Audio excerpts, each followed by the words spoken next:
Welcome back, guys. We are reading James and the Giant Peach by Roald Dahl. Last time we were here, we listened to chapter 20, and today we're going to be listening to chapters 21 and 22. Reason being, chapter 21 is pretty short. It's just one page, and so I'm going to put 21 and 22 together. But before we do that, let's give a quick recap of chapter 20.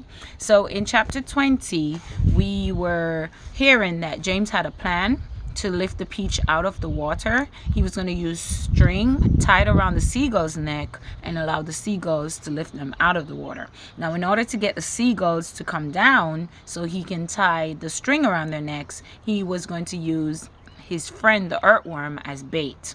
So we're going to see in chapters 21 and 22, did he do that and how did it work out? Okay, so here we go. Chapter 21. Why, it's absolutely brilliant, cried the old green grasshopper when James had explained his plan. The boy's a genius, the centipede announced. Now I can keep my boots on after all. Oh, I shall be pecked to death, wailed the poor earthworm. Of course you won't. I will. I know I will.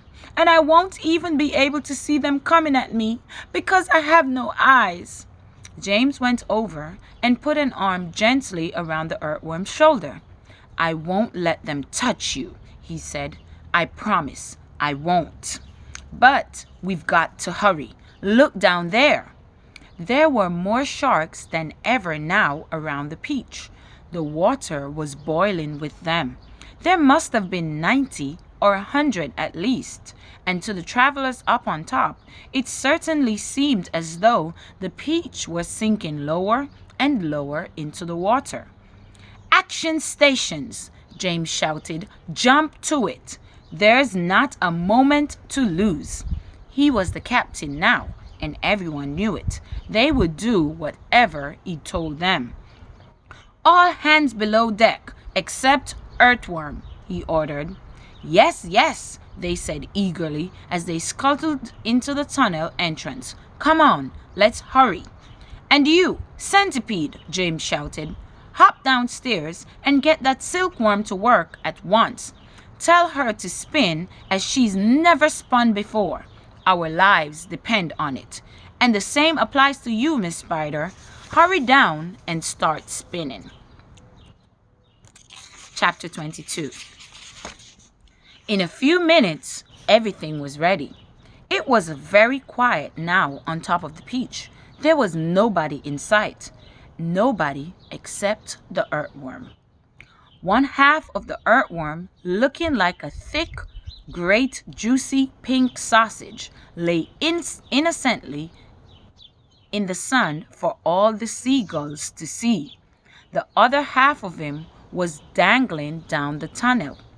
James was crouching close beside the earthworm in the tunnel entrance, just below the surface, waiting for the first seagull. He had a silk loop string in his hand. The old green grasshopper and the ladybug were further down the tunnel, holding on to the earthworm's tail, ready to pull him quickly in out of danger as soon as James gave the word. And far below, in the great hollow stone of the peach, the glowworm was lighting up the room so that the two spinners, the silkworm and Miss Spider, could see what they were doing. The centipede was down there too, exhorting them both frantically to greater efforts, and every now and again James could hear his voice coming up faintly from the depths, shouting, Spin, silkworm, spin! Spin, you great fat lazy brute! Faster, or we'll throw you to the sharks. Here comes the first seagull, whispered James. Keep still now, earthworm. Keep still. The rest of you, get ready to pull. Please don't let it spite me, begged the earthworm. I won't. Shh. Out of the corner of one eye, James watched the seagull as it came swooping down toward the earthworm. And then suddenly it was so close that he could see its small black eyes and its curved beak. And the beak was open, ready to grab a nice piece of flesh out of the earthworm's back. "Pull!" shouted James. The old green grasshopper and the ladybug gave the earthworm's tail an enormous tug, and like magic, the earthworm disappeared into the tunnel. At the same time, up went James's ant, and the seagull flew right into the loop of the silk that he was holding out. The loop, which had been cleverly tied, tightened just at the right moment, but not too much, around its neck, and the seagull was captured.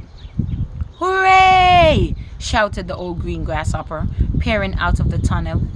"Well done, James." Up flew the seagull, with James paying out the silk string as it went. He gave it about 50 yards and then tied the string to the stem of the peach. "Next one!" he shouted, jumping back into the tunnel. "Up you get again, earthworm. Bring up some more silk, centipede."